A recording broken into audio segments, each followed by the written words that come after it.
Now this relation we have to remember while solving a numerical problem. Now we need to understand certain more details of it. The very first point is, in geometrical optics, whenever nothing is specified, we always assume that our rays are paraxial. In fact, whatever relations we are going to study and derive, all relations will be valid for paraxial rays when nothing is specified. In fact, marginal ray optics is not part of our syllabus. We'll be just taking few situations of marginal rays in some of the numerical problems where it will be categorically specified. But if it is not specified, we'll assume it to be paraxial rays. So for paraxial rays, our relationship is F is equal to R by 2. That is, focal length is half of radius of curvature. Now, let's look into this relation in more detail. We find from the general relation that focal length of a spherical mirror depends on the angle of incidence. Now this dependence of focal length on the angle of incidence gives rise to a defect in spherical mirror, which we call it spherical aberration. Now what happens in spherical aberration, as focal length depends on angle of incidence, focal length for marginal rays and focal length for paraxial rays will be different. That is, paraxial rays will be brought to focus to one point, marginal rays will be brought to focus to some other point, and this will lead to distortion of images. So spherical aberration is not desirable. But in case of spherical mirrors, it is an inherent defect, because here focal length depends on angle of incidence.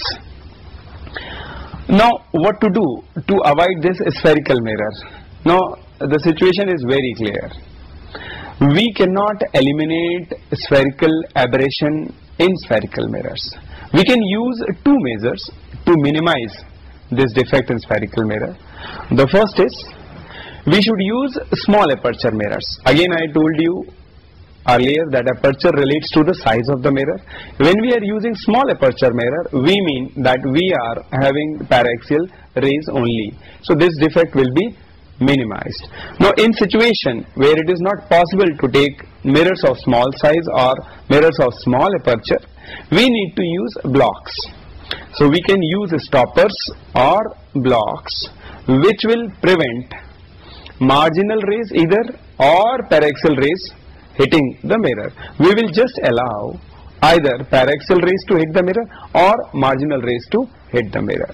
That is how we can minimize spherical aberration in case of spherical mirrors. Now in case of advanced and very critical application where it is not possible to tolerate spherical aberration in the optical system, we use parabolic mirrors. Now parabolic mirrors, they do not suffer from this defect, that is spherical mirror. That is, in case of parabolic mirrors, marginal as well as paraxial rays, both these rays are brought to focus to one point, that is, focal length for paraxial rays as well as for marginal rays is same. Whereas in case of spherical mirrors, we have just discussed now, focal length for paraxial rays is more than focal length for marginal rays. As angle of incidence, that is theta, increases, you find that focus is shifting towards pole. Now there is a particular angle of incidence. Suppose I take theta is equal to 60 degree. Let's our angle of incidence is 60 degree. Now what you find for this particular ray hitting the mirror at an angle of 60 degree, focal length is 0. Now what does it mean? That is, pole itself is the focus. Now for this particular ray, pole and focus coincide and focal length is 0. So remember it, in general, focal length for paraxial rays is more than focal length for marginal rays in case of spherical mirrors. Whereas in case of parabolic mirrors, this is not the case. Focal length for paraxial rays as well as for marginal rays, both are equal. Now we can explain this point, why parabolic mirrors do not suffer from this defect. Now this can be explained using a very simple fact from the conic section or from the property of parabola. Now in case of parabola, which you study in mathematics, parabola, hyperbola, ellipse.